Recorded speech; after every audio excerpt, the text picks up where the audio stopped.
A lot of you guys have been asking me to test out on the Pioneer server all that is good with the Tactician Swordsman. This is the Sun Tzus, this is the Ramesses formations, and see how good are each of these matches against each other, as well as against the Warrior Infantry, and technically how good is it against Lubu, because as all of you guys know, Lubu is the kind of king right now that most people kind of damage check against to see if you do pretty good against him.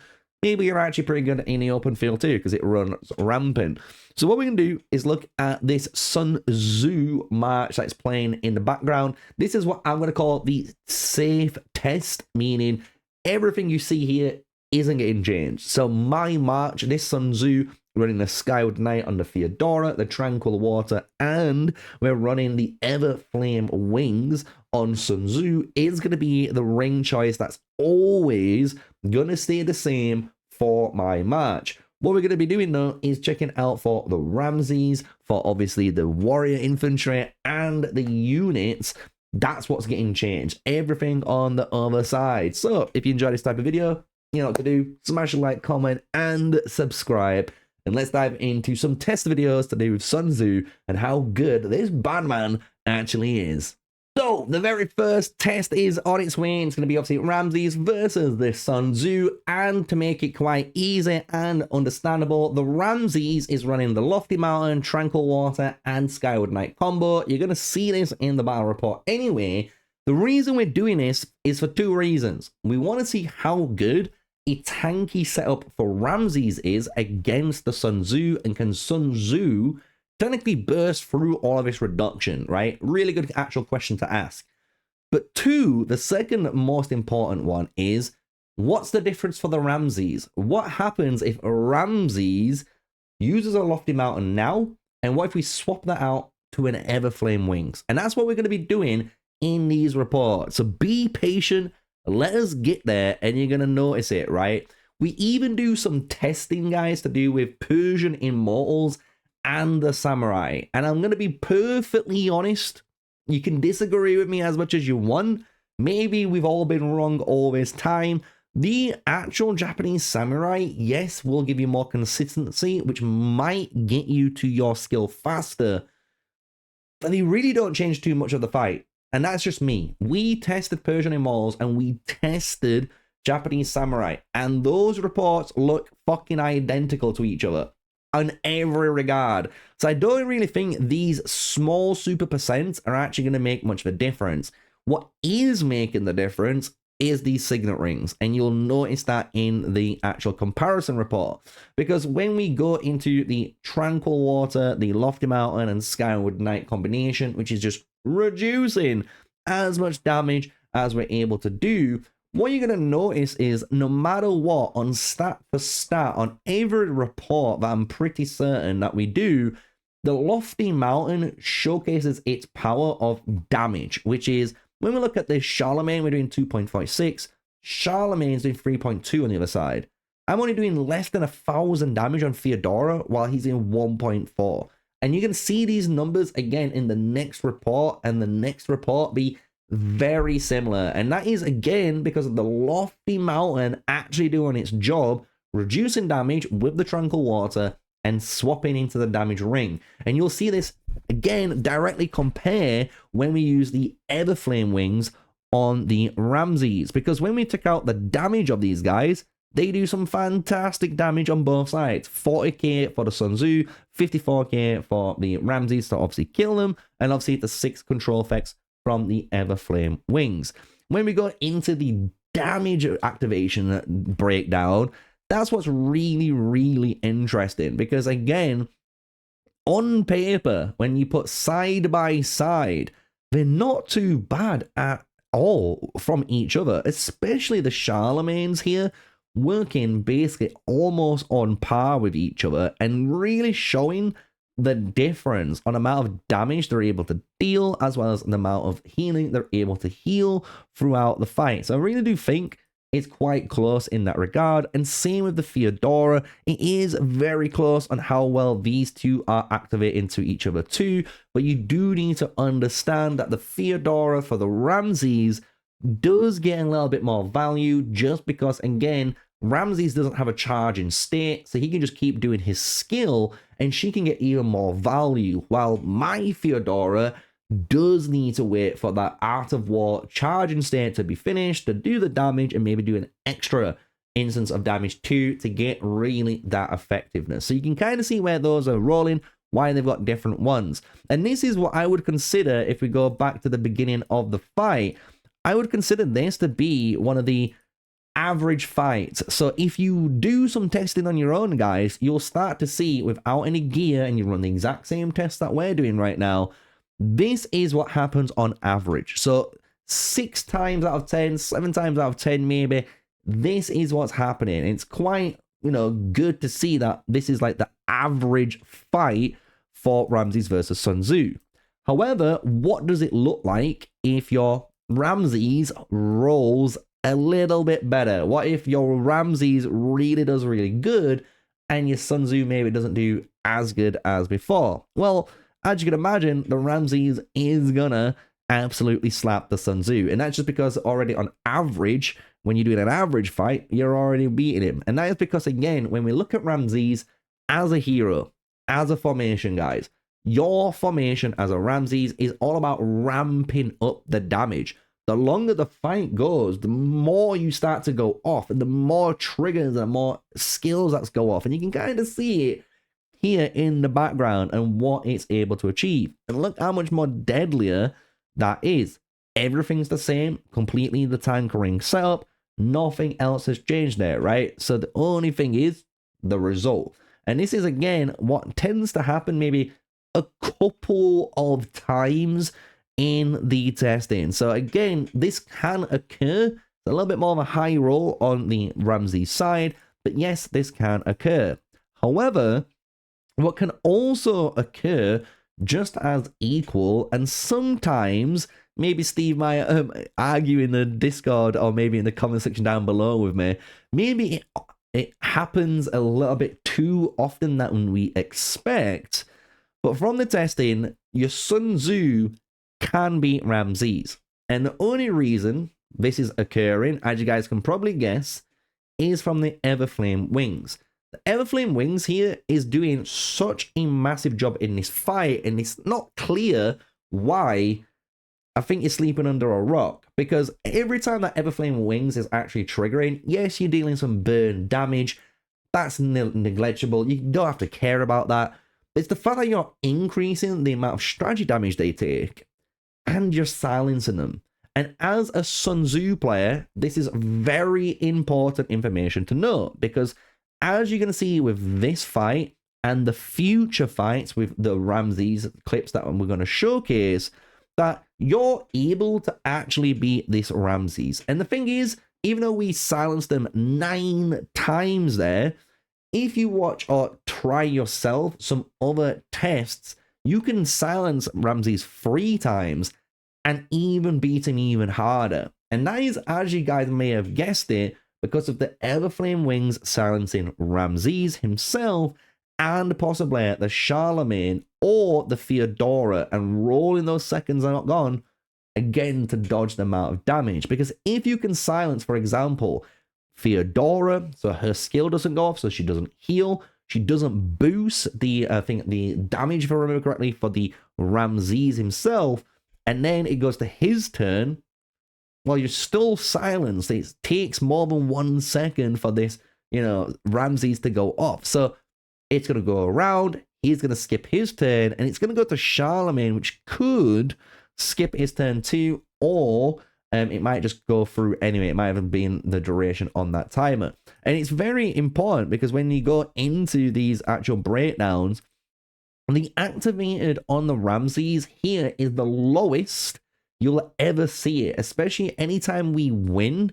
Keep an eye on those activations, because if you keep an eye on the last ones, we did 27 and 29 activations on Ramesses compared to 22. And again, 5 to 8, you know, extra activations is a massive deal, especially for the Ramesses, in order to deal his damage and the way his damage output comes through.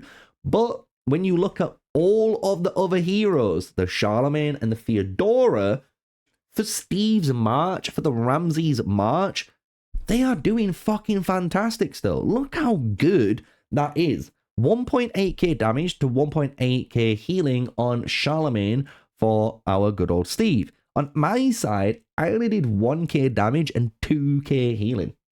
He technically did 600 points more better than I did, right? Which is kind of fucking crazy again when you look at that. And it's the same case with the Theodora. So when you scroll down to the Theodora, you're going to see the same thing.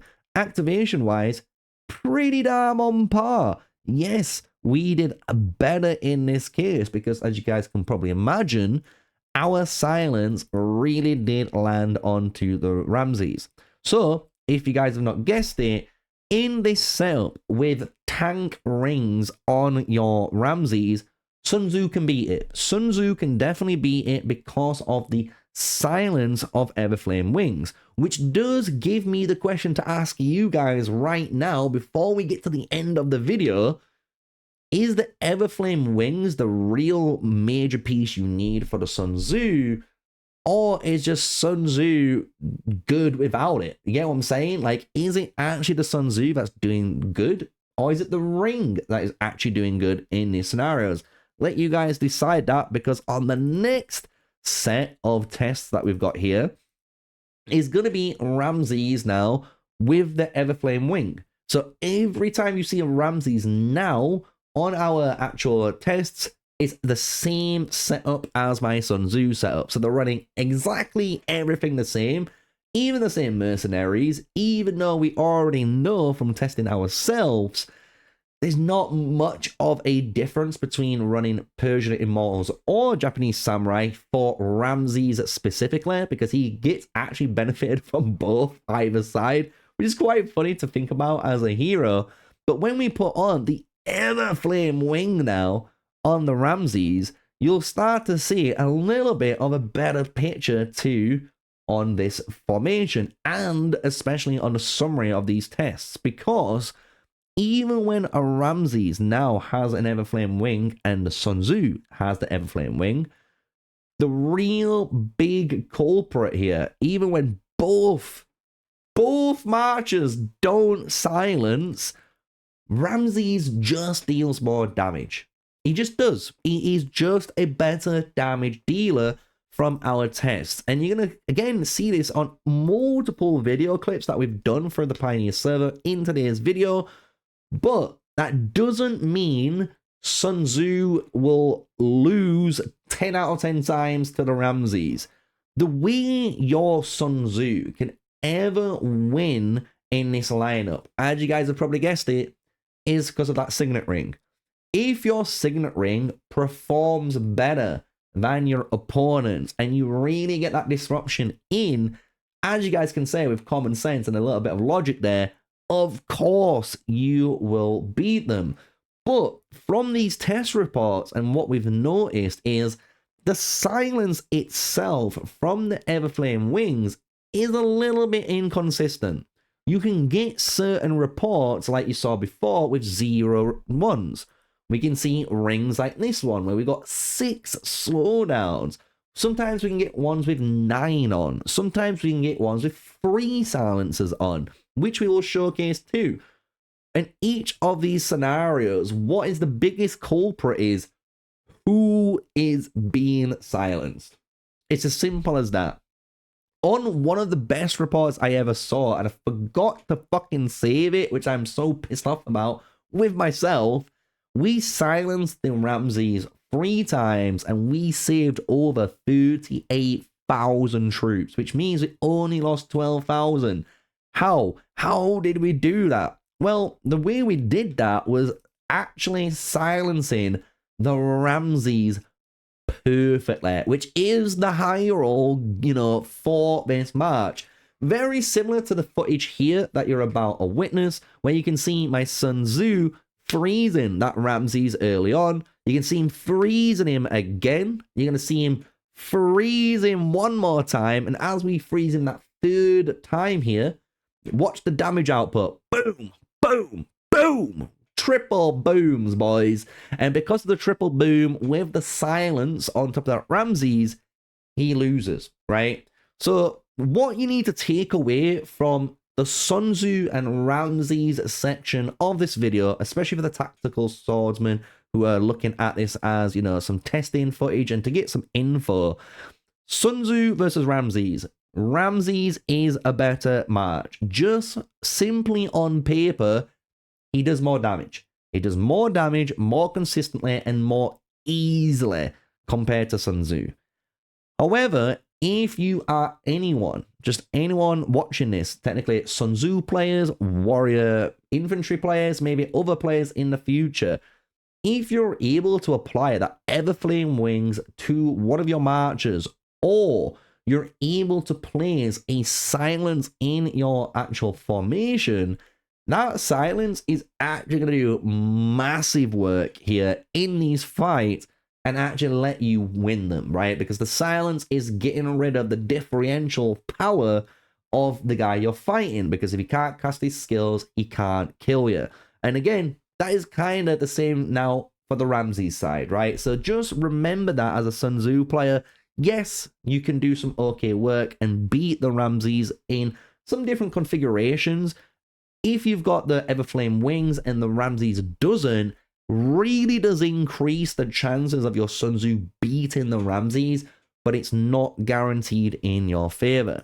So now, as you guys are probably wondering, and I was, and Steve was, we was wondering what would happen now if we went against warrior infantry. And yes, I would honestly was so surprised to see this too, but as just the same as Ramesses, the warrior infantry really suffer if the Sun Tzu can at any time get some consistent Everflame Wing silences on them to actually stop that Tribuana or the Lagertha from actually comboing off with the Miyamoto to do the leapfrog.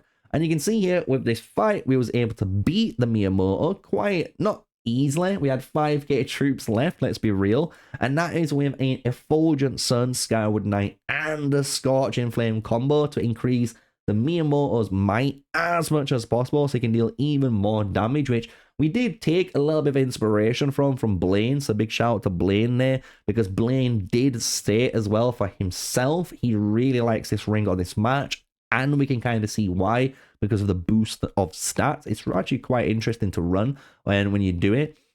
But he was able to beat this Miyamoto match. Some of you guys might, again, argue, you know, if you had Tranquil Water on instead of Scorching Flame, you're gonna lose.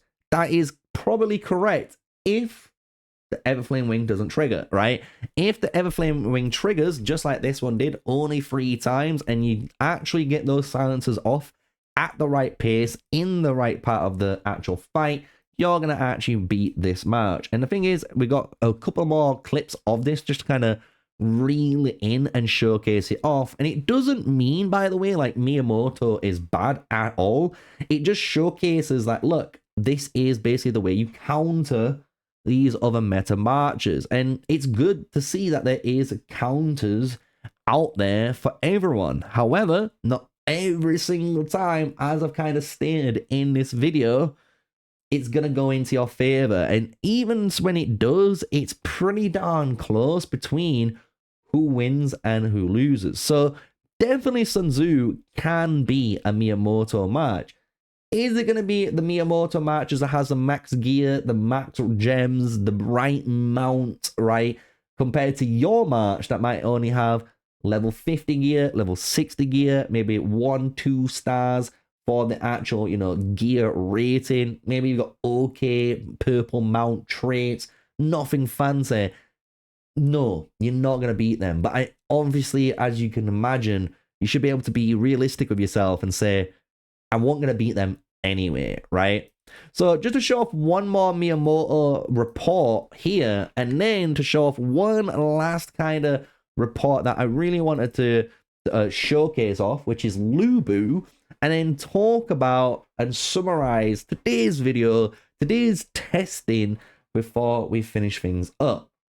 And you can see again, just from Sun Tzu fighting Miyamoto here, Miyamoto can do some absolutely bonkers damage, right? Absolutely bonkers damage, able to do some absolute craziness. But if my Everflame Wings goes off, I win. And it's as simple as that. And it really does make me think, is the Sun Tzu match good because of the Sun Tzu, Charlemagne, and Theodora?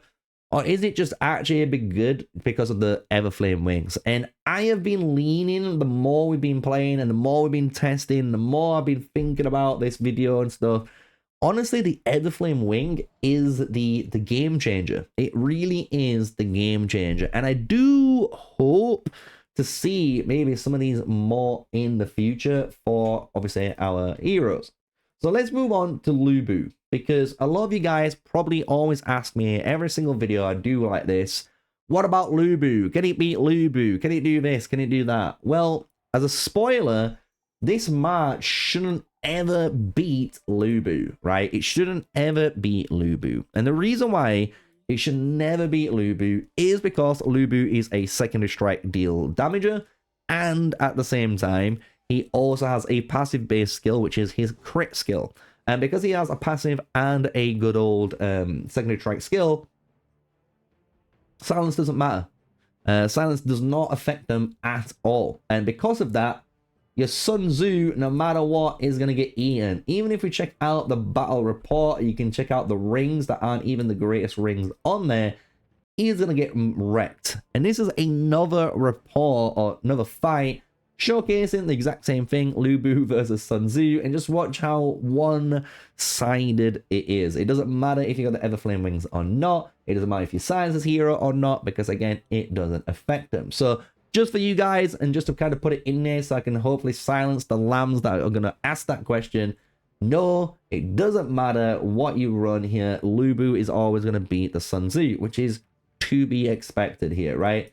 So let's finish up the video. What have we learned then from Sun Tzu Ramesses testing for the tactical swordsman? Well, first thing we've learned, Ramesses, no matter what, is going to be the better tactical swordsman, as you guys can guess, being the mightiest governor hero. And this is because of this signature skill, doing some really good damage, but increasing the rage recovery, and his signature skill, which is activating an additional version of this once per second. So getting that double cast and letting it keep flying off and flying off and flying off is vastly superior compared to the Sun Tzu that needs to charge this skill, and after 3 seconds it can deal that damage. However, if you silenced during this charging state, which it does state here, the hero can be interrupted, right? It can be interrupted and the skill will not be activated. So this is again showcasing the power now of the Everflame wing. And if you run either of these marches, I would suggest, if you take anything from this video, I would suggest trying out your Everflame wings on this march and seeing how much better it performs for you. But if you're against more secondary strike users, more pikemen, I can imagine Azure Moon is much, much better as a choice of ring, because it's just flat damage and you're not worried about, obviously, the sounds that you've got on. So yeah, that is today's video all covered. Hopefully, guys, you've enjoyed it. Obviously, going over the different video clips of Pioneer server testing with the Sun Tzu against the Ramesses, and as well, obviously, Miyamoto and the Lu Bu. And again, we did a bunch of other testing too, obviously, recorded off camera, and I've even got more clips to showcase, but I didn't want to make this video super ridiculously long, but obviously I wanted to be in-depth enough. So let me know your thoughts down in the comment section down below. And before you guys skip out, be excited for tomorrow, because as of today, with obviously this coming out, tomorrow, as a little spoiler, is going to be a tactic swordsman guide. Yes, so you're going to know exactly how to build the Sun Tzu, how to build your Ramesses, and vice versa, and be prepared for Zhuliang in the future. So if you enjoyed the video, smash like, comment, and subscribe. And until the next one, stay safe and stay sneaky. Peace out.